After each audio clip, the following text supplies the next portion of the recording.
Welcome to Shukla study point. आप सभी का स्वागत है आपके अपने YouTube channel Shukla study point में। मैं शिवम शुक्ला आप सभी दोस्तों का हार्दिक स्वागत करता हूं। आज की वीडियो के माध्यम से हम लोग चर्चा करेंगे एंशिएंट हिस्ट्री के पेपर 1 के बारे में। आपको बता दूं, जब आप बी 5th सेमेस्टर में होते हैं तो एक सब्जेक्ट के आपको 2 पेपर पढ़ने होते हैं। एक होता है जो पहला पेपर यानी पेपर नंबर 1, एक होता है पेपर 2। ठीक है, तो पेपर 1 का सिलेबस ऑलरेडी मैं चर्चा कर चुका हूँ, आपके चैनल पर शुक्ला स्टडी पॉइंट पर अवेलेबल है। पेपर 2 का भी सिलेबस मैं चर्चा कर चुका हूँ। ठीक है, तो आज का जो वीडियो है पेपर 1 से रिलेटेड है, यानी कि 5th सेमेस्टर में बीए थर्ड ईयर में आप पहुंच चुके हैं, 4th सेमेस्टर की परीक्षा दे चुके हैं, तो आप 5th सेमेस्टर में आ चुके हैं। 5th सेमेस्टर की अगर बात की जाए तो प्राचीन इतिहास के पेपर 1 में आपको पढ़ना होता है प्राचीन भारत का राज्य, अर्थव्यवस्था और समाज। प्राचीन भारत में राज्य की क्या स्थिति थी, अर्थव्यवस्था कैसी थी और समाज कैसे हुआ करता था। ठीक है, ये आपको पढ़ना है, यानी state economy and society of ancient India. ये आपको पेपर 1 के अंतर्गत पढ़ना है। किसमें? 5th सेमेस्टर में जब आप पहुंचते हैं, किस सब्जेक्ट में? प्राचीन इतिहास में। ठीक है, तो इसका चैप्टर नंबर 1 जो है, मैंने सिलेबस आपको बताया हुआ है, आप लोगों को पता होगा। तो चैप्टर नंबर 1 में हमको क्या पढ़ना है, खास करके एंशिएंट हिस्ट्री के पेपर 1 में, खास करके प्राचीन भारत का राज्य, अर्थव्यवस्था और समाज में हमको पढ़ना है प्राचीन भारत में वर्ण व्यवस्था के बारे में। और सेकंड चैप्टर है आपका जाति व्यवस्था। ठीक है, बेसिकली जब हम वर्ण व्यवस्था की बात करते हैं या जाति व्यवस्था की बात करते हैं, तो वर्ण व्यवस्था और जाति व्यवस्था दोनों अलग अलग व्यवस्थाएं हैं। ठीक है, दोनों को मैं समझाऊंगा, लेकिन आज का जो वीडियो है ये वर्ण व्यवस्था पर है। वर्ण व्यवस्था जो है प्राचीन है और जाति व्यवस्था अभी आधुनिक है, नई है। वर्णों से ही जाति की उत्पत्ति हुई है, ये बात बिल्कुल सत्य है, इसमें कोई दो राय नहीं है। इस पर भी हम चर्चा करेंगे। आज आपको ये पता चलेगा कि जो ब्राह्मण, क्षत्रिय, वैश्य और शूद्र, इन चारों की उत्पत्ति हुई, कैसे हुई है, कहां से आए हैं और किन किन विचारों के माध्यम से इन चारों का वर्गीकरण किया जाता है और इन चारों के बारे में बताया जाता है। हम ऋग वैदिक काल से चलेंगे, उत्तर वैदिक काल होते हुए सूत्र काल और महाकाव्य काल से होते हुए हम लोग बौद्ध काल, जैन काल को में प्रवेश करते हुए और आगे बढ़ेंगे, और इस प्रकार से हम लोग आधुनिकता में प्रवेश करेंगे। और नेक्स्ट वीडियो में हम जाति व्यवस्था के बारे में चर्चा करेंगे। तो आपको मैं बता दूं कि जाति व्यवस्था अलग है और वर्ण व्यवस्था अलग है। जातियों की संख्या बहुत है और वर्णों की संख्या मात्र 4 है। ठीक है, ये बात ध्यान रखिएगा। अभी मैं थोड़ा सा आपको एक भूमिका के रूप में समझाऊंगा और बहुत ही विस्तार से मैं आपको बताने का प्रयास करूंगा। आज के बाद में वर्ण व्यवस्था कहीं से कुछ और पढ़ने की आपको आवश्यकता बिल्कुल भी नहीं पड़ने वाली है। ठीक है, चलिए, तो प्राचीन भारत में वर्ण व्यवस्था की अवधारणा हमको समझनी चैप्टर 1 में, और उसका विकास कैसे कैसे वो उसको समझिए। कुल मिलाकर के इतने चीजें, इतना पॉइंट यहाँ पर लिखा हुआ है, इतने ही पॉइंट में हम लोग सारी चीजों के बारे में समझेंगे। ये की पॉइंट्स लिखे हुए हैं जो कि मैं बताऊंगा, और बीच बीच में मैं आपको समझाता रहूंगा ताकि आपको सारी बातें समझ में आए और कोई ऐसी बात नहीं होगी इसमें जो आपके समझ में ना आए। ठीक है, पहली बार भी आप अगर पढ़ रहे होंगे तो सारी चीजें आपके समझ में आएगी। जब आप वर्ण का नाम सुनते हैं प्राचीन काल में, तो वर्ण का मतलब एक रंग भी होता है। वर्ण का मतलब क्या होता है? रंग होता है। लेकिन अगर वर्ण शब्द की बात की है, तो चूंकि वर्ण शब्द जो है वो संस्कृत से बना हुआ है, संस्कृत के जो है किस धातु से बना हुआ है? वृ धातु से बना हुआ है। अब देखिए इसका अर्थ क्या होता है। तो वर्ण शब्द की उत्पत्ति, सबसे पहले वर्ण शब्द के अर्थ की अगर बात की जाए तो सबसे पहले जाने कि वर्ण शब्द जो है वो संस्कृत भाषा का शब्द है, संस्कृत भाषा से बना हुआ शब्द है, संस्कृत से हिंदी में आया है। ठीक है, अच्छा, संस्कृत के वृ धातु से बना हुआ है। किस धातु से? वा, और यहाँ पर जो ऋण वाला जो री होता है वो लगा हुआ है, यानी कि वृ धातु से उत्पन्न है। क्या?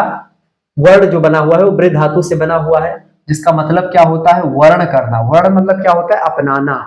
वर्ण का मतलब क्या होता है? वो अपनाना। जैसे प्राचीन काल में आप देखते हैं क्या होता था, स्वयंवर प्रथा होती थी, उसमें जो कन्याएं होती थी अपने मन पसंद का वर जो है चुन लेती थी, वर्ण कर लेती थी, वर्ण कर लेती थी। वर्ण का मतलब क्या होता है? चुन लेना। ठीक है, अपना लेना। समझ रहे चीजों को? तो उसी अर्थ में एक प्रकार से वर्ण का उपयोग होता था। तो वृ जो धातु से बना हुआ है वर्ण शब्द, इसका अर्थ क्या है? इसका अर्थ होता है भाई वर्ण करना। वर्ण करना अर्थात इसका मतलब चुनना भी हो सकता है। अब क्या वर्ण करना और क्या चुनना, प्रश्न यहाँ पर ये उठता है। शब्द का अर्थ तो होगा कि भाई वृ धातु का मतलब होता है, या वर्ण शब्द का मतलब होता है वर्ण करना या फिर चुनना। अब क्या वर्ण करना, किसको वर्ण करना, क्या चुनना, किसको चुनना, आगे देखिए। वर्ण से तात्पर्य क्या है? वृत्ति। वृत्ति माने होता है प्रवृत्ति। अच्छा, वृत्ति शब्द की अगर बात की करें हम, तो प्रवृत्ति, वृत्ति बात एक ही है। इसका मतलब होता है वृत्ति या प्रवृत्ति का तात्पर्य सीधा सा है। क्या सीधा सा तात्पर्य है भाई? वृत्ति का मतलब होता है जैसे आपका स्वभाव या एक प्रकार से आपकी जो एक प्रकार से खास करके आदत है, ठीक है, तो यही सब चीजें होती हैं। तो वृत्ति या व्यवसाय जो होता है आपका, उसके चुनने से आप किस वृत्ति या किस चीज को चुनते हैं, आपका व्यवसाय क्या है, तो वृत्ति और व्यवसाय विचारधारा को चुनना ही एक प्रकार से जो है वर्ण का मतलब होता है, ठीक है। दूसरा अर्थ जो वर्ण का होता है वो होता है, ठीक है, पहला अर्थ तो क्या होता है, पहला अर्थ होता है वर्ण का मतलब होता है वृत्ति या व्यवसाय को चुनना, और वर्ण का दूसरा अर्थ होता है ऋग्वेद में आप देखेंगे, ऋग्वेद सबसे प्राचीन वेद है, सबसे पुराना वेद है। ऋग्वेद में अगर बात करें तो ऋग्वेद में वर्ण का मतलब रंग से बताया गया। सर्वप्रथम जो वर्ण शब्द है वो रंग के लिए प्रयोग किया गया है ऋग्वेद में, तो इसीलिए रंग शब्द का प्रयोग होता है। अब रंग कैसा रंग भाई, देखिए, तो रंग के आधार पर जातियों को बांटा, मतलब वर्णों के बारे में बताया गया। जाति शब्द अभी कोई मैटर नहीं करता है, ठीक है, वर्ण शब्द की मैं बात कर रहा हूं। इसके बाद में क्या होता है, बाद में क्या होता है, अच्छा एक किस्सा आप लोगों ने सुना होगा, कहते हैं कि हम लोग आर्य हैं। आर्य कहाँ से आए, प्रश्न ये उठता है। कुछ लोग कहते हैं मध्य एशिया से आए, कुछ लोग अलग अलग जगहों पर बताते हैं। प्रश्न यहाँ पर आर्य का नहीं है और ना ही अनार्य का है। यहाँ पर दो, देखिए भारत में प्राचीन काल में जब आप जाएंगे वैदिक काल में, तो दो एक प्रकार से वर्ग हुआ करते थे। कौन कौन से दो वर्ग हुआ करते थे? एक होते थे आर्य और दूसरे होते थे अनार्य, मतलब जो आर्य नहीं है। आर्य जो होते हैं बाहरी यानी उत्तर भारत की जातियां, और अनार्य जो है दक्षिण भारत की जातियां, या एक प्रकार जब दक्षिण भारत के लोग या उत्तर भारत के कुछ लोग। तो आर्य जो है वो कुछ लोग बताते कि बाहर से है, कुछ लोग बताते कि यहीं के थे, ठीक है। तो ये डिबेट की बात है, इस पर चर्चा हम नहीं करेंगे। लेकिन आर्य और अनार्यों के बीच में क्या होता था, युद्ध होता था। अब आर्य जो हुआ करते थे, अगर उनकी बात करें तो आर्य जो होते थे वो एक प्रकार से सफेद होते थे। सफेद मतलब कि आर्य जो है वो गोरे कलर के हुआ करते थे, ठीक है, यानी सफेद या एक प्रकार से गोरा होते थे आर्य।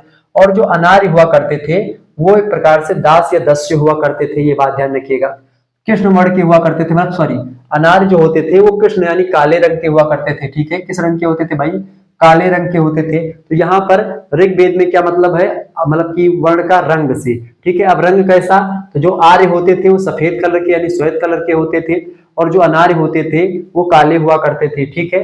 ऋग्वैदिक काल में क्या हुआ, ऋग्वैदिक काल में जो है कर्म के आधार पर वर्ण व्यवस्था थी।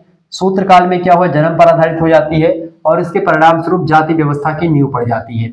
ये तो एक प्रकार से थोड़ी सी बात होगी कि भाई किस प्रकार से, तो ऋग्वैदिक काल में, ठीक है, कर्म पर आधारित जाति व्यवस्था होती है। उसके बाद में सूत्र काल में जन्म पर, और आप देखते हैं जाति व्यवस्था की नींव जो है ये सूत्र काल में ही पड़ जाती है। और खास करके उत्तर वैदिक काल के लास्ट में आप देखेंगे तो एक प्रकार से शूद्रों की जो स्थिति है वो एक प्रकार से जो ठीक ठाक मानी जाती थी पहले, वो स्थिति में गिरावट आती है। अस्पृश्यता की बात वहीं से होती है उत्तर वैदिक काल के बाद में। उससे पहले जो है शूद्रों को बाकायदा जो है राजनीति में भाग लेने का अधिकार था, यज्ञ वगैरह में भी भाग लिया करते थे, और भी स्थानों पर शूद्रों का एक प्रकार से प्रवेश वर्जित नहीं था। सभी जगह पर जाते थे, सभी जगह में भाग लेते थे। यहाँ तक कि आपको बताऊं, जब युधिष्ठिर एक प्रकार से महाभारत की मैं बात कर रहा हूँ, महाकाव्य काल की बात कर रहा हूँ, यहाँ तक आते तो शूद्रों की स्थिति ठीक ठाक थी। बाद में आकर के मध्यकाल में आते आते आप देखते हैं थोड़ा शूद्रों की स्थिति जो होती है डाउन हो जाती है, और धीरे धीरे डाउन ही होती चली जाती है, ठीक है। तो उसमें फिर दिक्कत की बात होती है। उससे पहले आप देखिएगा, जब ऋग्वैदिक काल या एक प्रकार से ऋग्वैदिक काल होता है या वैदिक काल होता है, उसमें खास करके ऋग्वैदिक काल जो है वो शूद्रों के लिए बड़ा उपयोगी माना जाता है। उत्तर वैदिक काल का पूरा एरिया, कुछ बाद में आप देखते हैं आकर के कुछ चीजें गड़बड़ होती हैं, लेकिन वो भी चलाऊ होती है, उतना ज्यादा नहीं थी जितने जिसके लिए एक प्रकार से उनको थोड़ा सा मतलब कि शर्मनाक महसूस करना पड़े या कुछ ऐसी चीजें हो। लेकिन बाद में आकर के आप देखेंगे कुछ चीजें ऐसी होती हैं, ठीक है, जिसके कारण से क्या होता है, और वो गलत चीजें होती है, बिल्कुल गलत चीजें हैं, क्योंकि एक प्रकार से बोले, अभी मैं चर्चा करूंगा, समझाऊंगा। अब यहाँ पर मैं पढ़ा रहा हूं वर्ण व्यवस्था, तो थोड़ा सा इसमें देखिए आप किस वर्ण से हैं, किस जाति से हैं, इसको थोड़ा सा एक किनारे रख दीजिएगा 1 मिनट के लिए, इस क्लास के लिए। बाकी आप जो है जो भी आप धारणा है आपके मन में, जिस भी विचारधारा से प्रेरित है, वो विचारधारा अपनी रखिएगा। लेकिन 2 मिनट के लिए या फिर जितनी भी देर क्लास आप ले रहे हैं उतनी देर के लिए मैं आपको बताऊं, तो आप थोड़ा सा अपने विचारों को अलग रख दीजिएगा, और मैं भी अपने विचारों को थोड़ा सा अलग रख दूंगा, और खुल करके हम लोग वर्ण व्यवस्था पर चर्चा करेंगे। अगर हम लोग जो है अपने पूर्वाग्रह के हिसाब से, यानी जिस हिसाब से हमारा माइंडसेट है उस हिसाब से हम पढ़ाएंगे, और या उस हिसाब से आप पढ़ेंगे, तो फिर दिक्कत की बात होगी, ठीक है। तो यहाँ पर मत सोचिए कि मैं किसी जाति में ब्राह्मण हूं या कुछ हूं या आप कुछ हैं, डोंट मैटर। जाति व्यवस्था या वर्ण व्यवस्था की यहाँ पर हटा दो कि आप एक स्टूडेंट हैं और हम एक टीचर हैं। इस हिसाब से हम लोग जब पढ़ेंगे तो विधिवत तरीके से हमारे समझ में आएगा। तो क्या होता है आगे, अब थोड़ा सा एक उदाहरण समझ ले। आर्य और अनार्य जो हुआ करते थे ये आपस में लड़ा करते थे।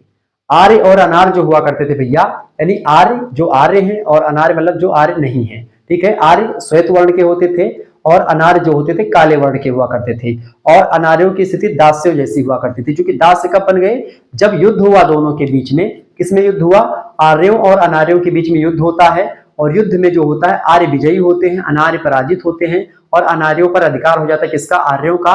तो अनार्य लोग जो होते हैं वो सेवा करने लगते हैं किसका, ठीक है, आर्यों का। यहां तक समझे बात। अब जो सेवा करने वाला वर्ग है यही शूद्र वर्ग हो जाएगा बाद में चल करके, ठीक है। ये शूद्र वर्ग हो जाएगा बाद में चल करके। ये मैं बता रहा हूं बहुत सारे विद्वानों के अकॉर्डिंग। अभी बहुत सारी चीजें बाकी हैं जो आपको जाननी बाकी कि इन चारों वर्णों की उत्पत्ति कैसे हुई, एक उनमें से ये है जो मैं बता रहा हूं, ठीक है।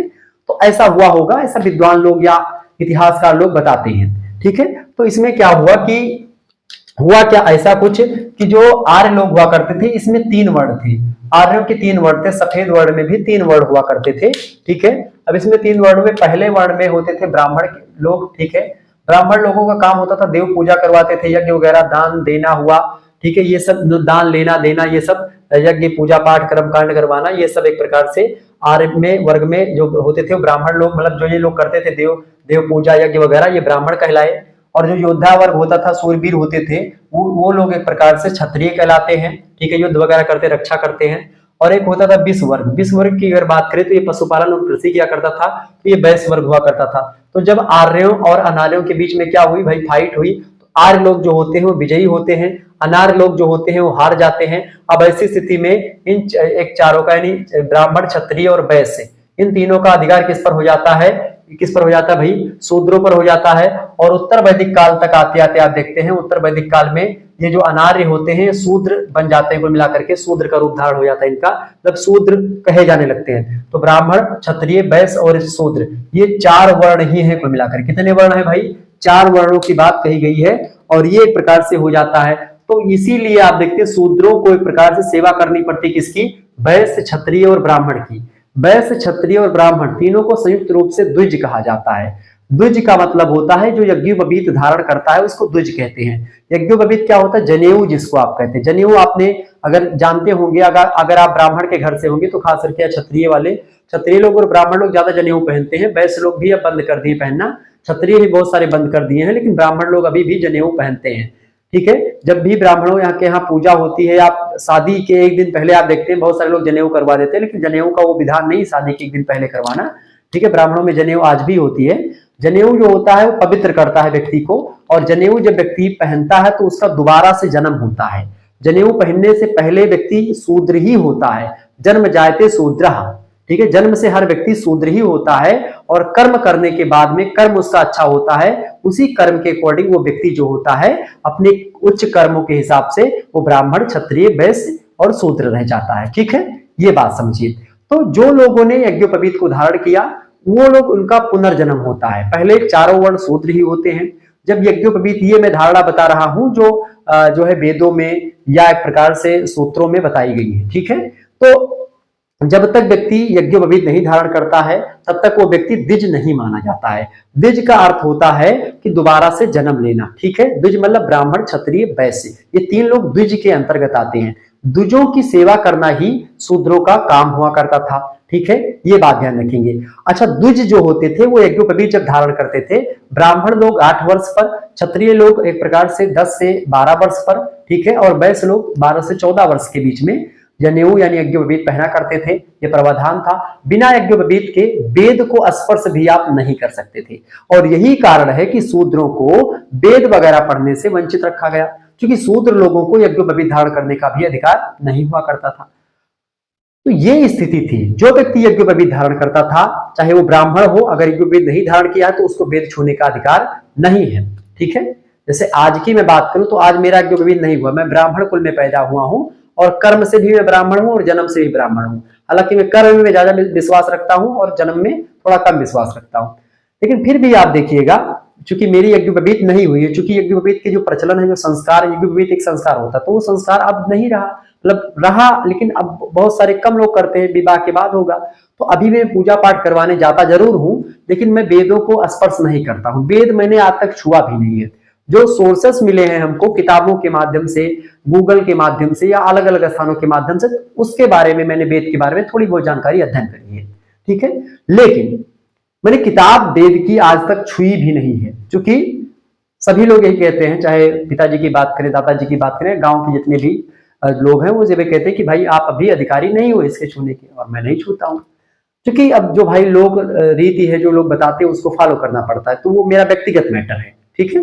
लेकिन अब ये मैं इसलिए बता रहा था यज्ञोपवीत के बारे में, क्योंकि यज्ञोपवीत जो है पवित्र माना जाता है। यज्ञोपवीत का जो मंत्र है वेदों में बताया गया है, यज्ञोपवीतम परमं पवित्रम प्रजापतेत सहजम पुरस्तात् आयुष्मग्रम प्रतिमुक्ष शुभ्रम यज्ञोपवीतम बलमस्तु तेजः। क्या? यज्ञोपवीतम परमं पवित्रम प्रजापतेयत सहजम पुरस्तात् आयुष्यगम्यम प्रतिमुक्ष शुभ्रम यज्ञोपवीतम बलमस्तु तेजः। तो यज्ञोपवीत जो होता है वो पवित्र करता है व्यक्ति को। आप शुरुआत में जब पूजा पाठ करने बैठते, कभी आप बैठे होंगे तो आपने जरूर ये एहसास किया होगा कि सबसे पहले पंडित जी क्या करते हैं, एक आम का पल्लव होता है या आचमनी होती है, उससे निकाल करके पहले आपके ऊपर जल छिड़कते हैं, या पहले जल छिड़कते हैं कि ओम आपवित्रः पवित्रो वा सर्व अवस्थाम गतो अपि वा या स्मरेत पुंडरीकाक्षम सावाह्य अभ्यंतरा शुचि। मतलब व्यक्ति जो होता है शुरुआत में जल छिड़कने से, जो पात्र रखे होते हैं, जो सामान रखा होता है पूजा पाठ का, उन सभी पर जल छिड़काव होता है, व्यक्ति पर जल छिड़काव होता है। तो क्या मंत्र है कि आप पवित्र पवित्रो व सर्व अवस्थान गतो अपि वा, यानी कि आप किसी भी अवस्था से आए हैं आपको पवित्र हो जाएंगे। क्यों होंगे? क्योंकि आपको पुंडरीकाक्ष भगवान अंदर से बाह्य अभ्यंतरा शुचि, ठीक है, आपको पुंडरीकाक्ष भगवान जो है वो बाहरी और अंदर आंतरिक रूप से पवित्र करें। उसके अंदर 3 बार आचमन आप करते हैं, माधवाय केशवाय गोविंदाय, ठीक है, फिर हाथ धोते हैं, हर्ष प्रक्षालन करते हैं, तो इस प्रकार से फिर मुख प्रक्षालन करते हैं, मुख धोते हैं। तो इस प्रकार से थोड़ा सा विधान है पूरा पूजा पाठ करने का, इसीलिए करवाते ताकि आप पवित्र हो जाएं। अपवित्र व्यक्तियों को पूजा पाठ करने से वंचित रखा गया, और यही कारण है कि जहां पर आप सुनते हैं कि शूद्रों को मंदिरों में प्रवेश से वंचित रखा गया, वो यही कारण रहा कि भाई यज्ञोपवीत उन्होंने नहीं धारण करी, और यज्ञोपवीत धारण करने का अधिकार भी उनको नहीं था, इसलिए नहीं धारण करते थे। सिंपल सी बात होती थी, ठीक है। चूंकि क्यों नहीं उनको अधिकार दिया गया? चूंकि यहां पर मैंने बताया एक कारण कि चूंकि वो पराजित वर्ग होता था, और आपको बता दूं कि जो व्यक्ति युद्ध में पराजित हो जाता है वो दास से कहलाता है, ठीक है। और यही कारण है कि उनको सेवा का अधिकार ही दिया गया कि ब्राह्मण क्षत्रिय और वैश्य की सेवा करें, शूद्र लोग, ठीक है, क्योंकि वो अनार्य हुआ करते थे और युद्ध में हारे हुए लोग थे। तो इस प्रकार से यहाँ पर ये चीजें बताई गई। आगे समझते थोड़ा सा, ये तो हो गया एक प्रकार से एक बेसिक बातें जो कि एक प्रकार से तमाम सारे विद्वानों ने बताई, उनको पढ़ने के बाद में मैंने आपको समझाया कि इस तरीके से चीजें रही और इस प्रकार से 4 वर्णों की उत्पत्ति होती है, ठीक है। लेकिन इसके बाद में कई विद्वान आते हैं, अलग अलग धारणा देते हैं, और वर्ण की उत्पत्ति की कई सारी धारणाएं हैं, और उन्हीं धारणाओं को हम लोग चर्चा करेंगे। जैसे पहली धारणा है वर्ण व्यवस्था की परंपरागत या दैवीय अवधारणा, दूसरी है रंग की अवधारणा, तीसरी है गुण की अवधारणा, चौथी है कर्म की अवधारणा, और 5वीं है जन्म की अवधारणा, ठीक है। तो इन 5 अवधारणाओं को हम लोग समझने का प्रयास करते हैं, बहुत ही बारीकी से हम लोग समझेंगे। एक बार अगर सारी चीजें आपके समझ में आ रही तो फटाफट से आप वीडियो को लाइक करके हमको बता सकते हैं कि हाँ सर जी सारी बातें हमको समझ में आ रही। चलिए आगे बढ़ते हैं। तो देखिए सबसे पहली बात क्या है, परंपरागत या दैवीय अवधारणा। सबसे प्राचीन अवधारणा है वर्ण उत्पत्ति की परंपरागत या दैवीय अवधारणा, ठीक है। ऋग्वैदिक काल में इस अवधारणा का सूत्रपात होता है।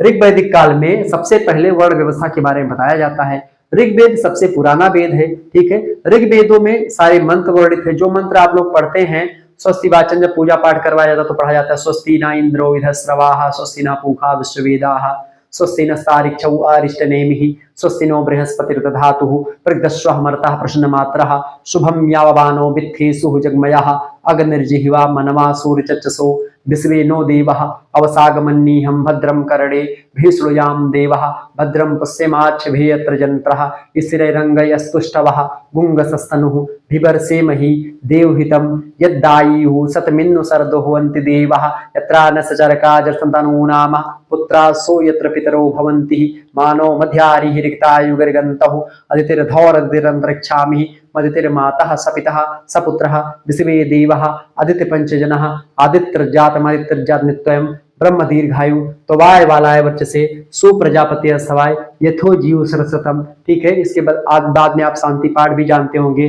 धव शांतिरक्ष गुंग शांति पृथ्वी शांतिरापः शांतिरोषधयः शांतिनौषधयः शांतिर्वनस्पतयः शांति सर्वगुंगा शांति सर्वज्ञम शांति ब्रह्मा शांतिरेव शांति सामः शांतिरेधि यतो यथा समीहसे ततो नो अभयम कुरुः सान्नाः कुरु प्रजा भयवत भयन्नाः पशुभया विश्वानि सावित्रि दुरितान्यत पराशो यद भद्रम तन्नाशु। ये सब आप पढ़ते हैं। तो ये किसी भी पूजा पाठ से, कोई भी पूजा पाठ होती तो ऋग वैदिक के इन्हीं मंत्रों से शुरुआत होती है। आनो हो भद्रः कर्तवो यंतु विश्वतो अभ्यासो अपरितरासा, इस प्रकार से। ठीक है, तो जो ऋग वेद है वो एक प्रकार से, ऋग वेद में आप देखेंगे शूद्रों की स्थिति बिल्कुल ठीक ठाक थी, उसमें कोई दो राय नहीं थी, उन पर ज्यादा चीजें थोपी नहीं गई थी या द्विजों का प्रभुत्व उतना ज्यादा नहीं था जितना बाद में आकर के हो जाता है। बाद में ही आकर के सारी चीजें होती हैं।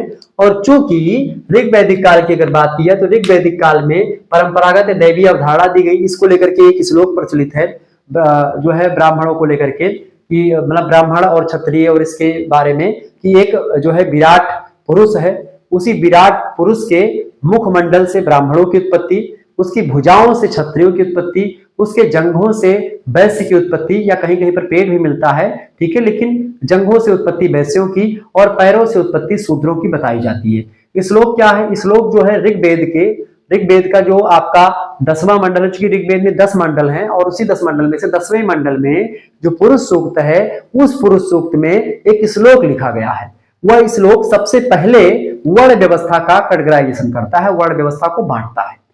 इस श्लोक में लिखा गया है, ब्राह्मणो अस्य मुखम आसीद बाहुराजान्यः कृतः उरुतदस्य यद वैश्याः पादाभ्याम शूद्रो अजायतः। यहाँ पर बोर्ड पर श्लोक लिखा हुआ है क्या? ब्राह्मणो अस्य मुखमासीद बाहु राजान्यः कृतः उरुतदस्य यद वैश्याः पादाभ्याम शूद्रो अजायतः। इसका मतलब होता है मेरे भाई, ब्राह्मणों अस्य मुखमासीद, उस विराट पुरुष के मुखमंडल से, मुखमासीद मुखमंडल से किसकी उत्पत्ति हुई? मुखमंडल से मेरे भाई ब्राह्मणों की उत्पत्ति हुई, मस्तिष्क के ब्राह्मणों की उत्पत्ति हुई। इसलिए ज्ञान वगैरह के जितने भी काम हैं, ज्ञान की बात, विद्या देना, विद्या लोगों को बताना, ज्ञान के बारे में बताना, कोई समस्या सुलझाने के लिए, तो ये सभी स्थानों पर ब्राह्मणों का काम होता है। क्योंकि मस्तिष्क जो है वो ब्राह्मणों से, मस्तिष्क की उत्पत्ति मतलब मस्तिष्क से ब्राह्मणों की उत्पत्ति हुई। बाहु माने होता है भुजा, ठीक है, और भुजा किसके लिए होती है? आपके शरीर में कहीं पर भी मच्छर काटेगा तो आपकी भुजा ही तुरंत जाएगी, घड़ाम से उसको मारेगी। समझ रहे हैं? आप सो भी रहे हैं तो भुजाओं का काम क्या होता है? रक्षा करना। तो क्षत्रिय इसी प्रकार, जिस प्रकार से भुजाएं हमारे शरीर की रक्षा करती हैं, ठीक इसी प्रकार से क्षत्रिय जो होते हैं किसकी रक्षा करते हैं? हमारे जो है शरीर की रक्षा करते हैं। और मतलब हमारे क्या, सभी लोगों की रक्षा करते थे। पहले के उस समय में क्षत्रिय ही एक प्रकार से लड़ाई झगड़ा किया करते थे, युद्ध वगैरह किया करते थे। आज और ब्राह्मणों की रक्षा करते थे, वो वैश्यों की रक्षा करते थे, व्यापारी, चूंकि वैश्य लोग व्यापारी हुआ करते थे तो उनकी रक्षा करना हुआ, और जो लोग सेवा करते थे उनकी भी रक्षा किया करते थे। ठीक है, दास्य वर्ग की भी रक्षा करते थे। तो बाहु लोग जो है, मतलब जो राजा होते थे, राजन्य करता, राजन्य मतलब होता है क्षत्रिय। ठीक है, तो क्षत्रिय लोग क्या होते थे? भुजाओं से क्षत्रियों की उत्पत्ति होती है और उन लोगों का काम रक्षा करना, ये सब हुआ करता था। उरुतदस्य वैश्याः, वैश्यों की उत्पत्ति जो हुई है वो किससे हुई है? जंघों से हुई है। उस विराट पुरुष के जंघों से उत्पत्ति हुई है वैश्यों की। पादाभ्याम शूद्रो अजायतः, मतलब एक प्रकार से पैरों से किसकी उत्पत्ति हुई है? पैरों से उत्पत्ति हुई है किसकी? शूद्र वर्ग की। ठीक है, तो इस प्रकार से शूद्र वर्ण, ये चौथा वर्ण हो गया आपका। ठीक है, तीसरा वर्ण है वैश्य, चौथा, और एक प्रकार से दूसरा है क्षत्रिय, और एक प्रकार से पहला है ब्राह्मण। अच्छा, ब्राह्मणों को एक प्रकार से सर्वश्रेष्ठ वर्ण माना गया है क्योंकि ब्राह्मण जो है मुखमंडल है। ठीक है, मुखमंडल जो है एक प्रकार से, अगर सर ही नहीं रहेगा तो आप एक प्रकार से जीवित रहना असंभव हो जाता है। जितना शरीर में सर का महत्व है उतना ही महत्व ब्राह्मणों का है।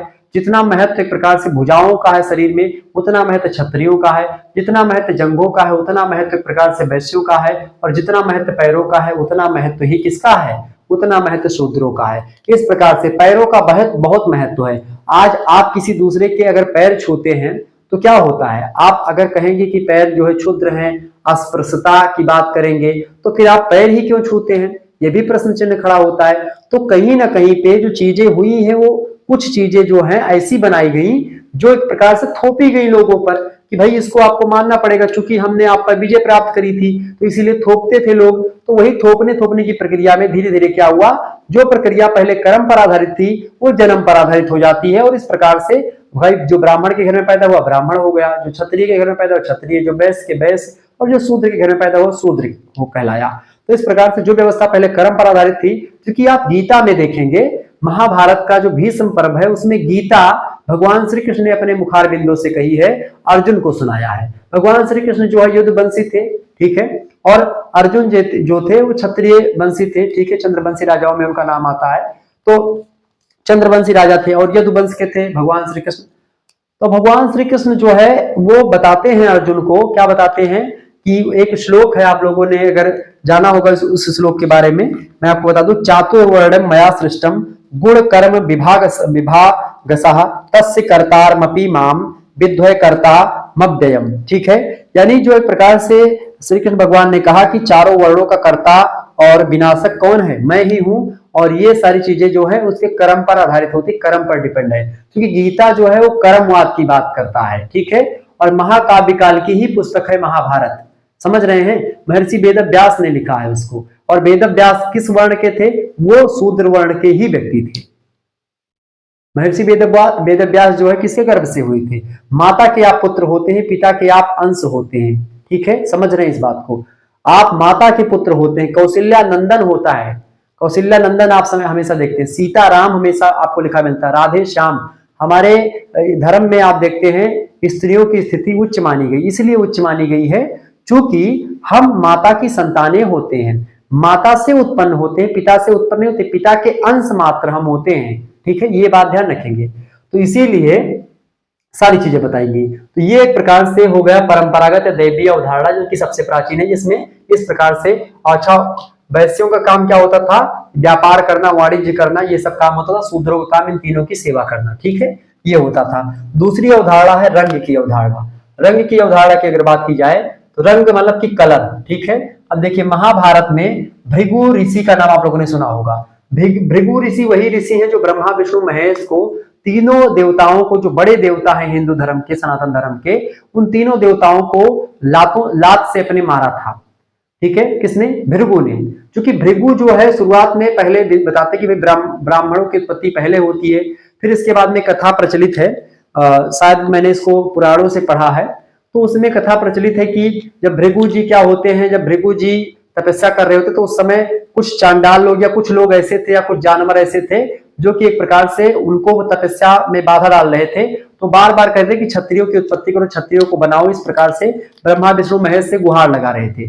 ब्रह्मा विष्णु महेश जो है वो जो है प्रकार से तपस्या में लीन थे, वो उनकी बात पर फोकस नहीं कर पा रहे थे, क्योंकि होनी जो होती है बलवान होती है, तो वो ब्रह्मा जी को एक प्रकार जाते हैं, ब्राह्मण मतलब ब्रह्मा जी को लात मारते हैं, शंकर भगवान को, विष्णु भगवान को भी जाते हैं, और इस प्रकार से विष्णु भगवान को जब वो लात मारते हैं तो विष्णु भगवान उनको समझाते हैं, हाथ जोड़ करते हैं, प्रभु आपकी सेवा बताइए। विष्णु भगवान को एक लात मारते हैं, लेकिन वो चूंकि बंधु प्रथम महीसुर चरना, ब्राह्मणों का चूंकि उस समय इतना ज्यादा वो होता था, प्रभुत्व होता था, ब्राह्मण लोग इतना ज्यादा एक प्रकार से तपस्या करते थे कि उनके पास इतना तपोबल होता था कि वो देवताओं से भी एक प्रकार से ऊपर चले जाते थे। इसीलिए आप देखते हैं कि श्लोक कहा जाता है कि सर्वे मंत्रा सर्वे देवता मंत्राधीना ते मंत्रा ब्राह्मणाधीना।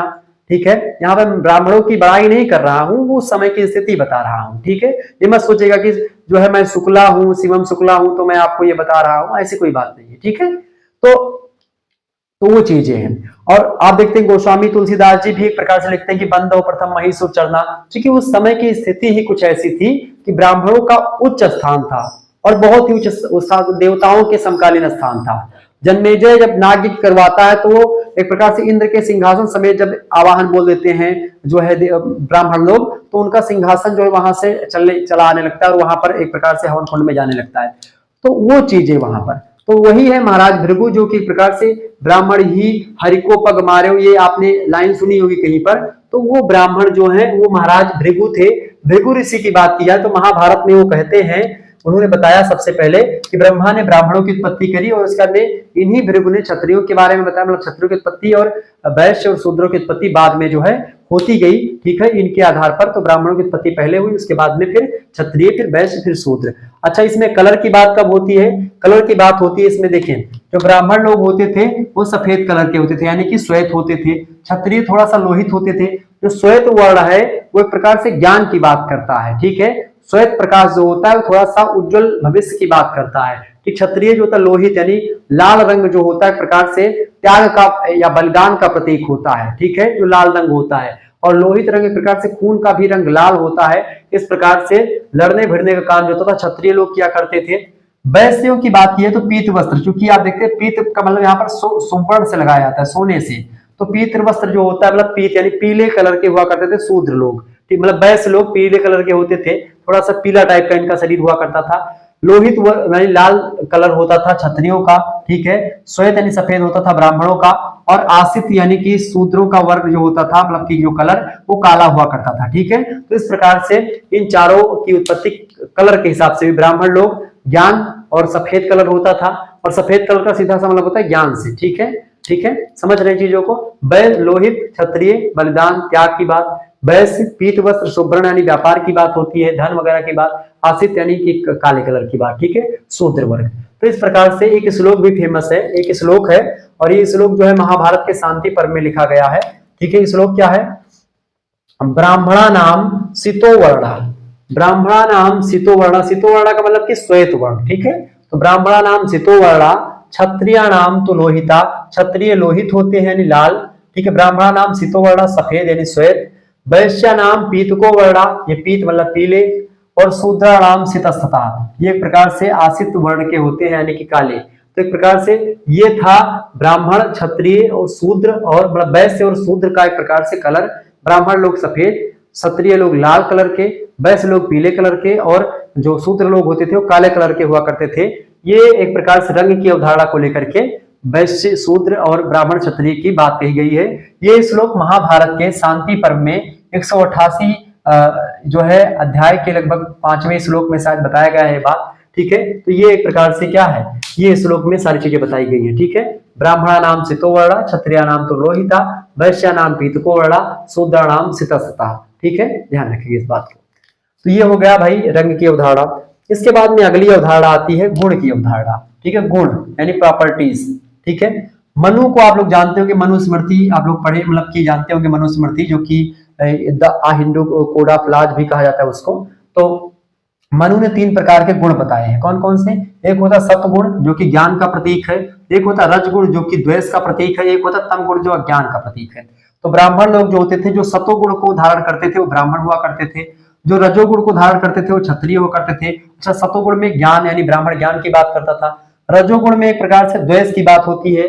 द्वेष मतलब एक प्रकार से जो जिसमें झगड़ा लड़ाई, मतलब कि थोड़ा सा युद्ध करने की, रक्षा करने की प्रेरणा, रक्षा करने के जो भाव होते हैं वो होता है द्वेष का भाव। एक प्रकार से यहाँ पर रज का तात्पर्य द्वेष से होता है, लेकिन यहाँ पर युद्ध करने वाला द्वेष जो होता है अपने दुश्मन के प्रति द्वेष की भावना, वो तो क्षत्रिय के अंदर रजोगुण हुआ करता था। ठीक है, और इसमें रजोगुण में कई प्रकार के गुण है। सत्वगुण में एक प्रकार सत्कर्म होता है। रजोगुण में क्या होता है, भोग विलास की बातें भी आ जाती है। ठीक है, एक प्रकार से मांस मदिरा का सेवन भी इसमें आ जाता है, विलासिता का भी चीजें आ जाती है रजोगुण में। ठीक है, ये सब गुण जो है ये एक प्रकार से रजोगुण आता है क्षत्रिय वर्ग में, और वैश्य वर्ग में भी रजोगुण आता है और तमोगुण, दोनों गुण इसमें विद्यमान होते हैं वैश्य वर्ण में। और जो तमोगुण होता है बेसिकली जिस जो अज्ञानता का सूचक है, तम मतलब होता है अज्ञानता। ठीक है, यानी कि जो अज्ञानी पुरुष होते थे वो एक प्रकार से शूद्र हुआ करते थे, यानी कि उनको ज्ञान उतना ज्यादा नहीं था जितना ब्राह्मणों को था, क्षत्रियों को था और वैश्यों को था। सबसे ज्यादा ज्ञानी ब्राह्मण हुआ करते थे। ठीक है, और शुरुआत से आप देखते हैं कि ब्राह्मण ही पढ़ने वगैरह में बड़ा रुचि लेते थे और खूब मेहनत करते थे पढ़ने में, अध्ययन अध्यापन किया करते थे। तो इस प्रकार से 3 गुणों के आधार पर ब्राह्मण, क्षत्रिय और वैश्य की उत्पत्ति मनु ने बताई। इसके बाद में अगली जो धारणा आती है वो धारणा कौन सी भाई, अगली धारणा आती है कर्म की अवधारणा। ठीक है, कौन सी धारणा आती है भैया, कर्म की धारणा आती है, ये बात ध्यान रखिएगा। ओके, देखें कर्म की धारणा कौन सी है। कर्म की धारणा की अगर बात किया है तो देखें, ब्राह्मण जो लोग ज्ञान देते थे, तप करते थे, यज्ञ करते थे, धर्म और मतलब कि धर्म निष्ठकार करते थे, और भी चीजें किया करते थे, विद्या अध्ययन करते थे, दान देना लेना हुआ ये सब करते थे, उन लोगों को ब्राह्मण कहा गया। ठीक है, जो लोग राज व्यवस्था को देखते थे, राष्ट्र सुरक्षा करते थे, उन लोगों को क्षत्रिय कहा गया।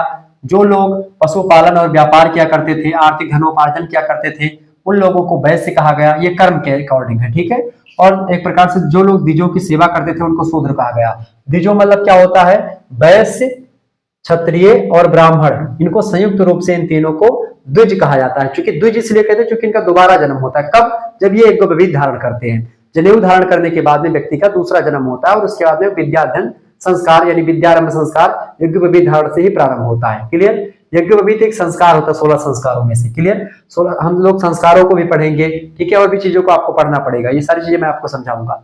ये होगा कर्म की अवधारणा। ठीक है, अब जो व्यक्ति जो कर्म करता था वो उस प्रकार से हुआ करता था। जैसे कि आप देखते हैं, कर्म की अगर बात की जाए तो बहुत सारे ऐसे लोग हुए हैं जो कि कर्म के अनुसार ही सारी चीजें उनकी कर्म के अनुसार। देखें, अगर आप जन्म से ब्राह्मण हैं लेकिन कर्म आपका शूद्रों जैसा है तो आप शूद्र कहलाएंगे। कर्म आप मतलब जन्म आपका शूद्र वर्ग में हुआ है, आप अगर कर्म कर रहे हैं ब्राह्मणों जैसा तो आप ब्राह्मण कहलाएंगे। ठीक है, ये बात है, ये बात होती है कर्म की अवधारणा सिद्ध करती है। इसके बाद में अगली अवधारणा आती है जन्म की अवधारणा। जन्म की अवधारणा की बात करें तो जन्म की अवधारणा जो है, इसमें लिखा गया श्लोक है कि चत्वारो वर्णा ब्राह्मण तेसाम पूर्यः जन्मतः श्रेयान।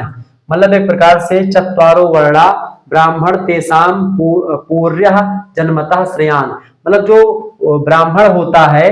अच्छा, ये जो चीजें बताई गई हैं ये आप स्तब्ध धर्म सूत्र में लिखी गई है। कौन सी, जन्म की अवधारणा को लेकर के लिखा गया, चत्वारो वर्णा ब्राह्मण तेसाम पूर्यः जन्मतः श्रेयान।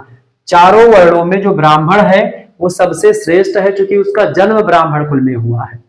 ठीक है, उसका जन्म किस कुल में हुआ है, ब्राह्मण कुल में हुआ, इसीलिए वो श्रेष्ठ है। और एक प्रकार से हीन गुणों वाला भी ब्राह्मण जो होता है वो पूजनीय होता है, ये बात कही गई। अच्छा, इसी बात को एक प्रकार से आप देखते हैं, एक तर्क, इस तर्क को लेकर के भी सारी चीजें हुई थी। तुलसीदास जी का दोहा चौपाई बताई जाती थी। ठीक है, कि पूजे विप्र सकल गुणहीना, शूद्र न पूजे वेद प्रवीणा। ठीक है, इस बात चौपाई होती है। तो ये बात यहीं पर पहले बताई गई है, जन्म की अवधारणा से रिलेटेड है कि चत्वारो वर्णा ब्राह्मण तेसाम पूर्यः जन्मतः श्रेयान। जन्म से ही एक प्रकार से ब्राह्मण श्रेष्ठ होते हैं, और जन्म एक प्रकार से अगर उनका ब्राह्मण वर्ग में हो गया तो एक प्रकार से बाकी अगर वो एक प्रकार से ब्राह्मण वाला कर्म भी नहीं करते हैं तो भी वो ब्राह्मण ही कहलाएंगे। ये जन्म की अवधारणा का प्रतिपादन है। अच्छा, उदाहरण दिया था द्रोणाचार्य का, कि द्रोणाचार्य जी जो हैं वो कौन थे, ब्राह्मण थे। द्रोणाचार्य जो है वो ब्राह्मण थे, उनके पुत्र कौन थे, अश्वत्थामा ब्राह्मण थे। अश्वत्थामा अमर व्यक्ति भी है, ये बात ध्यान रखेंगे।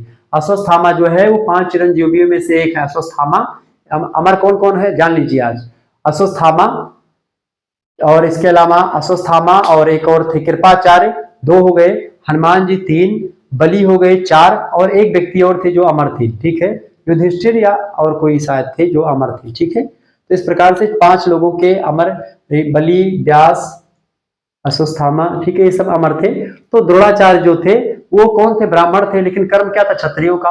भगवान परशुराम की अगर बात की है, कौन थे, ब्राह्मण थे। कर्म कौन क्या करते थे, क्षत्रियों वाला कर्म करते थे, मतलब यही सब झगड़ा, मतलब एक प्रकार से युद्ध वगैरह ही क्या करते थे। ठीक है, 21 बार उन्होंने क्षत्रियों को एक प्रकार से अपने फरसे से एक प्रकार से मारा। अच्छा, सारे क्षत्रियों को नहीं मारा, इक्ष्वाकु वंश के क्षत्रियों को मारा था। इक्ष्वाकु एक व्यक्ति थे, वो एक प्रकार से वो छिप गए थे और इक्ष्वाकु बच जाते हैं, और इसी से इक्ष्वाकु वंश की उत्पत्ति होती है। अगर आप पुराणों को पढ़ेंगे तो उसमें इस कथा का मेंशन है, क्योंकि जो है उसी फरसे से सहस्त्रबाहु के सहस्त्रों भुजाओं को काटा था जो है भगवान परशुराम ने। भगवान परशुराम जो है ये अवतार है भगवान विष्णु की। ठीक है, और जब रामावतार में भगवान राम जी से भेंट होती है तब वो जान जाते हैं कि भाई अब हमारा काम पृथ्वी पर समाप्त हो गया है, अब दुष्टों का संहार करने के लिए। वहां पर क्षत्रियों का तात्पर्य जो है वो नहीं था, क्षत्रिय मतलब केवल वो नहीं कि ठाकुरों को मारते थे या भगवान परशुराम ठाकुरों को विरोधी थे, नहीं, वो जो राजा थे उस समय, ठीक है, वो इक्ष्वाकु वंश के पूर्व वाले, वो लोग एक प्रकार से उनकी कामधेनु गाय थी और भी तमाम सारी चीजें थी, और उनके यज्ञ में एक प्रकार से बाधा डालते थे, उनका पूरा सब कुटी उटी हटवा दिए थे, बड़ा वो हुआ था। तो उसी कारण से एक प्रकार से जब वो यज्ञ मतलब अपना तपस्या से लौट करके आते हैं, उसके बाद में फिर वो एक प्रकार से पढ़ ले लेते हैं, और उनका फरसा जो दिया गया था, जो परशु था उनके पास, पहले उनका नाम राम था और भगवान शंकर ने उनको तपस्या से प्रसन्न हो गए थे और उनको परशु दिया था, फरसा दिया था, तो इसीलिए उनका नाम परशुराम पड़ा। ठीक है, चूंकि उनके पास फरसा हुआ करता था, तो उस फरसे से अगर वार कर दिया उन्होंने एक बार, तो फिर वापस नहीं आता था, क्योंकि भगवान शंकर का ही आशीर्वाद था, भोलेनाथ बाबा का। तो अच्छा देखिए, गणेश भगवान पर वार करते, गणेश भगवान को का क्या कहा जाता है, आरती में आप पढ़ते हैं, एक दंत दयावंत चार भुजाधारी। एक दांत है गणेश भगवान के। क्यों एक दांत है? क्योंकि जब एक बार क्या हुआ था कि भाई भगवान भोलेनाथ के एक प्रकार से बहुत बड़े भक्त हैं भगवान परशुराम जी, भगवान भोलेनाथ की तपस्या करते थे, तो उनसे मिलने के लिए कैलाश पर आते हैं, तो रास्ते में गणेश भगवान पहरा दे रहे होते हैं। ठीक है, भगवान शंकर और पार्वती माता अंदर एक प्रकार से वहां पर बैठे होते हैं, आगे ही मिल जाते हैं, गणेश भगवान रोक लेते हैं, युद्ध होता दोनों के बीच में। तो परशुराम जी को ये नहीं पता होता कि ये गणेश मतलब इनके पुत्र हैं। ठीक है, और वो क्या करते हैं, फरसे का प्रहार करते हैं और गणेश जी का जो है दांत एक कट जाता है। फिर माता पार्वती आती, मतलब सती जी आती, बहुत मतलब जो है वो होता है, मतलब पार्वती जी आती है, बहुत ज्यादा रुष्ट होती हैं और अपना विकराल रूप धारण करती है, क्योंकि आदि माया भगवती है वो। तो फिर सारी चीजें होती, माफी वाफी मांगती, फिर सारी चीजें खत्म हो जाती है। द्रोणाचार्य जो थे, परशुराम जो थे, ये जन्म से तो ब्राह्मण थे, लेकिन कर्म उनका क्षत्रिय जैसा था, लेकिन फिर भी वो ब्राह्मण ही कहलाए। ये प्रश्न एक प्रकार से ये तर्क देते हैं जन्म की अवधारणा वाले व्यक्ति कि द्रोणाचार्य, युधिष्ठिर की बात की जाए, युधिष्ठिर का जो कर्म था वो क्षत्रियों जैसा था क्या?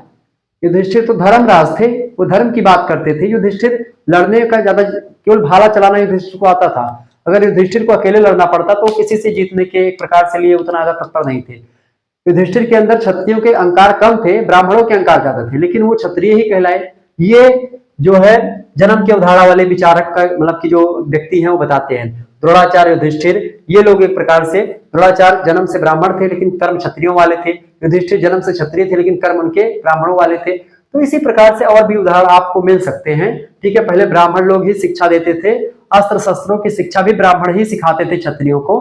ठीक है, जैसे वाल्मीकि जी की बात की जाए, भगवान श्री राम को अस्त्र विद्या पूरी सिखाई थी। वशिष्ठ की बात की जाए, उन्होंने सिखाई थी।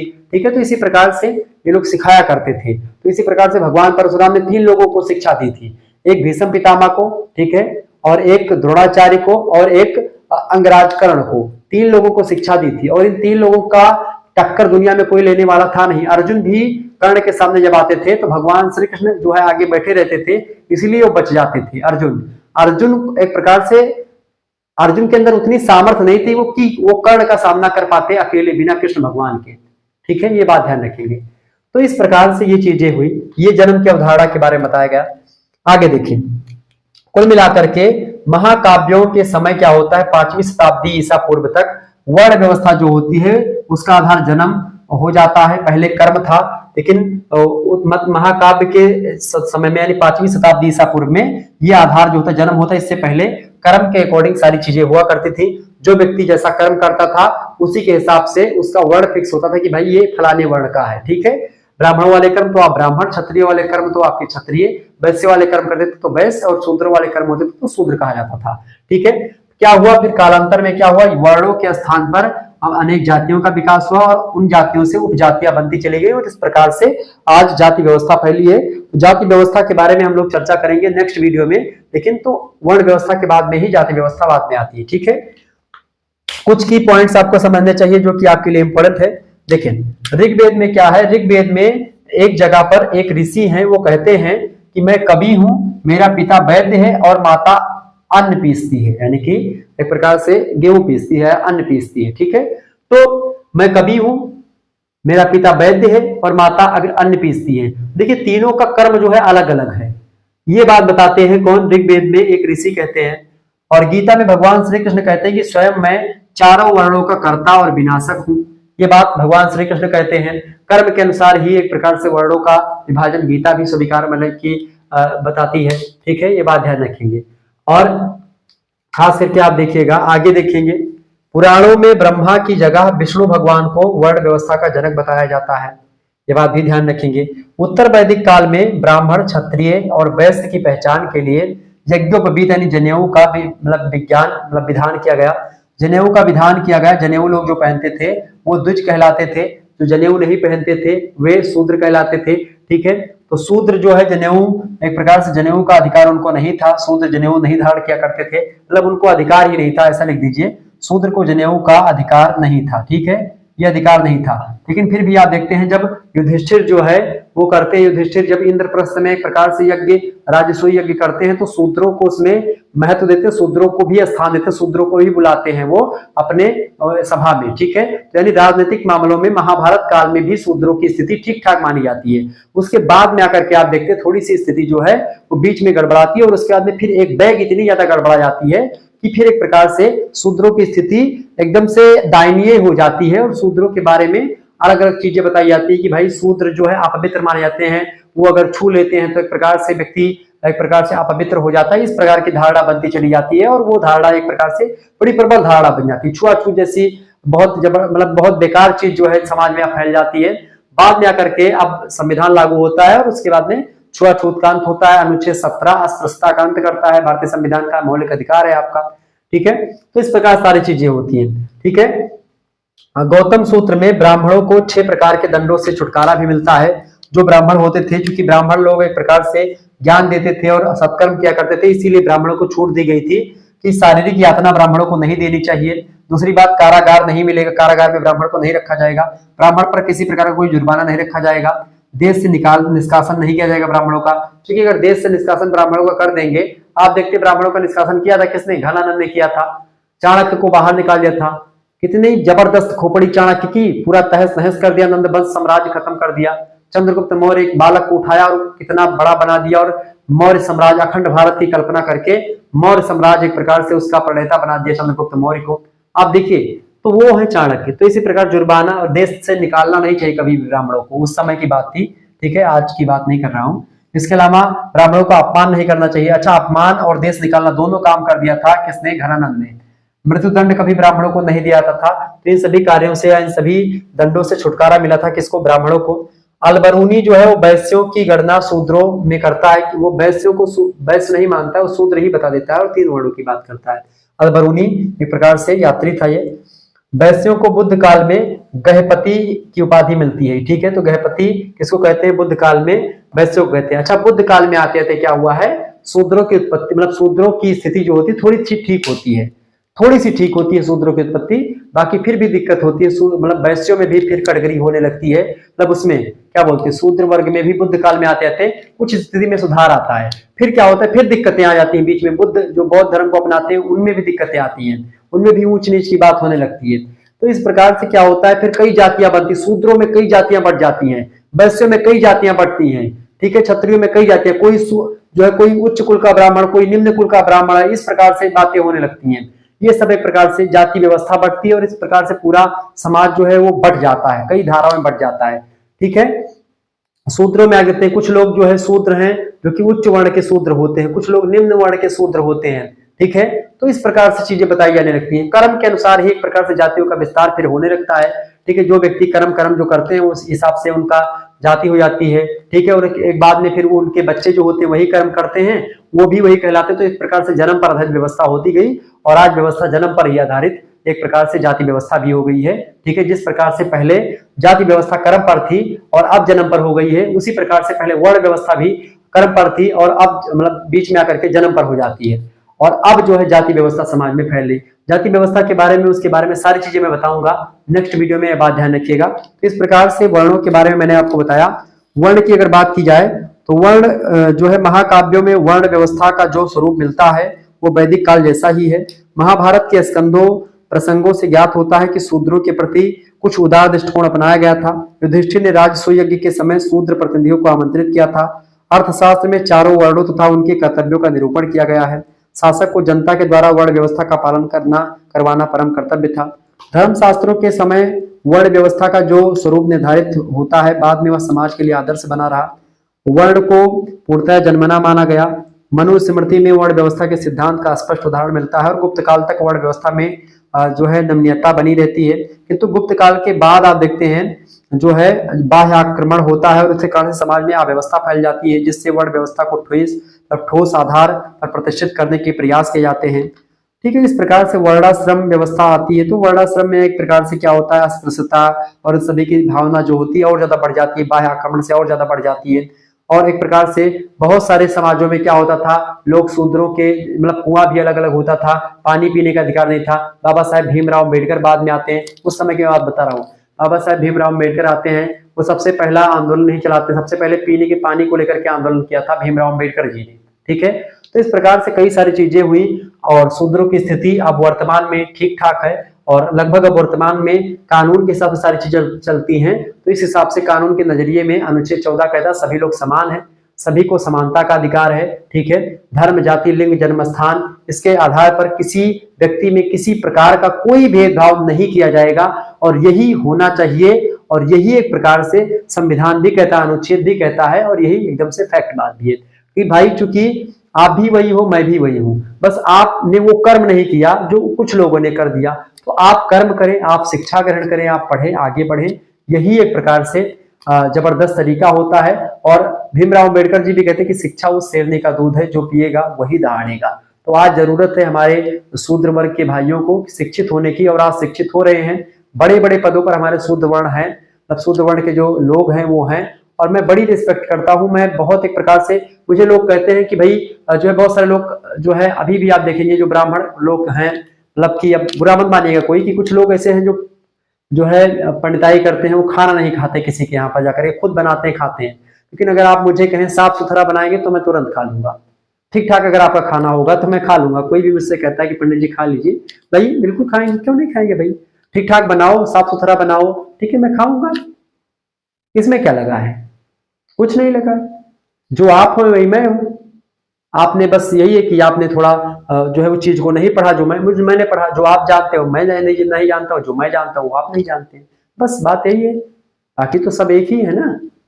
तो इस प्रकार से सारी चीजें हुई। तो ये है वर्ण व्यवस्था भैया। अब आप देखिए प्राचीन भारत में वर्ण व्यवस्था की अवधारणा और उसका स्वरूप कैसा था, विकास कैसा हुआ, पूरी चीजें मैंने आपको यहाँ पर कह सुनाई। चलिए फिर मिलते हैं नेक्स्ट वीडियो में। तब तक के लिए जय हिंद, जय भारत। आप सभी का बहुत बहुत धन्यवाद हमारे जुड़ने के लिए। इसी प्रकार से अपना प्यार बनाए रखिएगा।